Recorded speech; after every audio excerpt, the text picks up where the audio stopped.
record. Our addiction to fossil fuels is pushing humanity to the brink.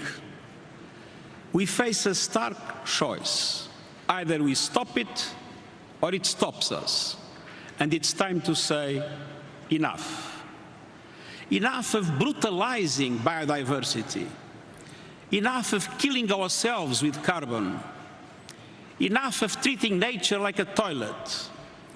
Enough of burning and drilling and mining our way deeper. We are digging our own graves. Our planet is changing before our eyes, from the ocean depths to mountain tops, from melting glaciers to relentless extreme weather events.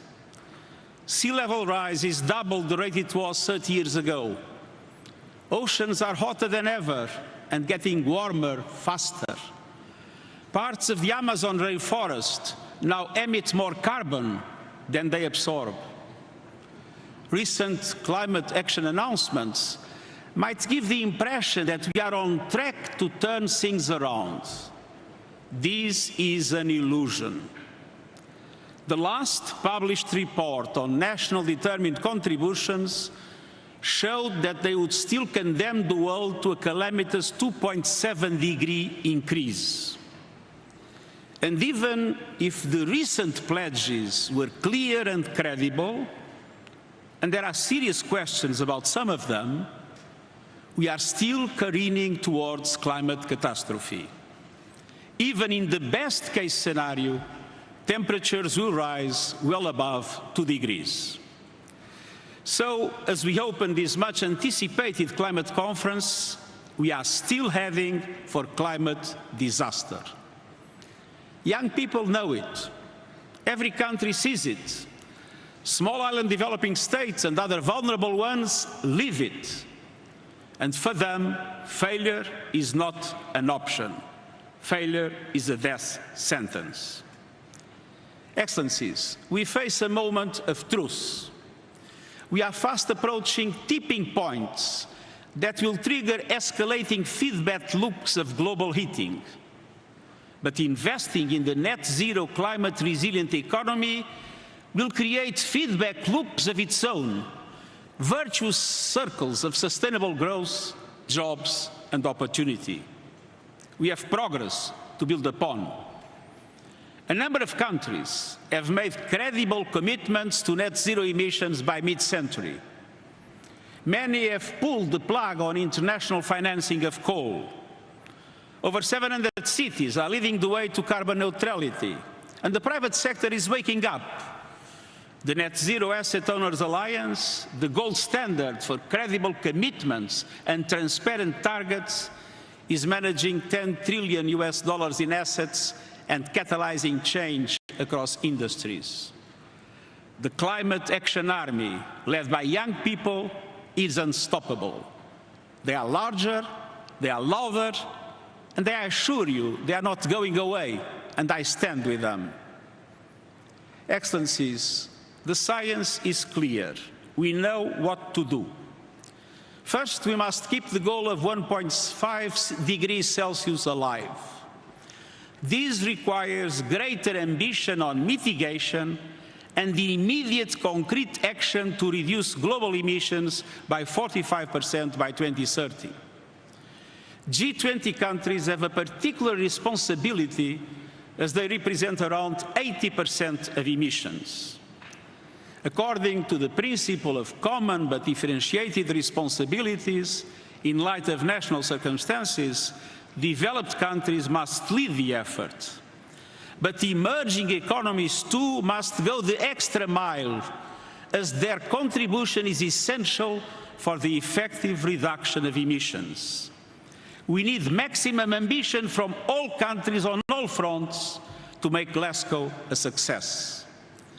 I urge developed countries and the emerging economies to build coalitions to create the financial and technological conditions to accelerate the decarbonization of the economy as well as the phase-out of coal.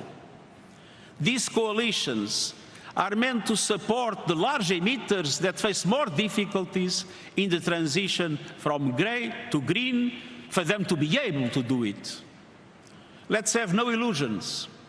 If commitments fall short by the end of this COP, countries must revisit their national climate plans and policies, not every 5 years, every year, every moment, until keeping to 1.5 degrees is assured, until subsidies to fossil fuels end, until there is a price on carbon, until coal is phased out. But we also need greater clarity. There is a deficit of credibility and a surplus of confusion over emissions reductions and net zero targets with different meanings and different metrics. That is why, beyond the mechanisms already established in the Paris Agreement, I'm announcing today that we'll establish a group of experts to propose clear standards to measure and analyze net zero commitments from non-state actors. Second, we must do more to protect vulnerable communities from the clear and present dangers of climate change. Over the last decade, nearly 4 billion people suffered climate-related disasters. That devastation will only grow. But adaptation works. Early warning systems save lives. Climate-smart agriculture and infrastructure save jobs. And all donors must allocate half their climate finance to adaptation. And public and multilateral development banks should start as soon as possible. Third, this COP must be a moment of solidarity. The $100 billion a year climate finance commitment in support of developing countries must become a 100 billion climate finance reality. And this is critical to restoring trust and credibility. I welcome the efforts led by Canada and Germany to help us get there. It is an important first step, but it delays the largest support for years, and it doesn't give clear guarantees. And beyond 100 billion, developing countries need far greater resources to fight COVID-19, to build resilience and pursue sustainable development. Those suffering the most, namely least developed countries and small island developing states, need urgent funding, more public climate finance, more overseas development aid, more grants, easier access to funding. And multilateral development banks must work much more seriously at mobilizing greater investment through blended and private finance. Excellencies, the sirens are sounding. Our planet is talking to us and telling us something. And so are people everywhere. Climate action tops the list of people's concerns across countries, age, and gender. We must listen, and we must act, and we must choose wisely. On behalf of these and future generations, I urge you, choose ambition, choose solidarity, choose to safeguard our future and save humanity, and I thank you.